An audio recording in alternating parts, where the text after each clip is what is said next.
ግን እንደ መፈክር እነዚህ ሰዎች ደፍረው የሚወጡበት ሁኔታ መፈጠር አልነበረበትም። እንደ መፈክር እነዚህ መልእክቶች በአደባባይ የሚወጡበት ሁኔታ መኖር አልነበረበትም።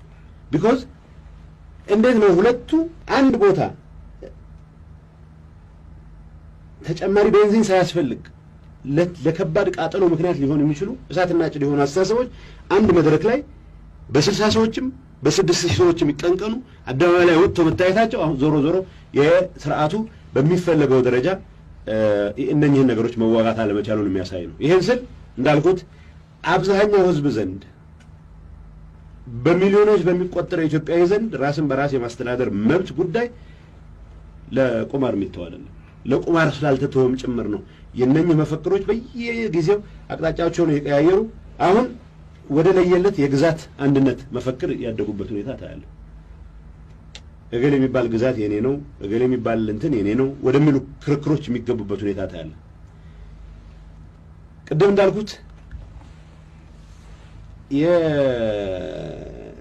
የኢትዮጵያን ትልቁ ብሔር የኦሮሞን ፔዛንት ማታገል አቅቶት እድሜ ልኩን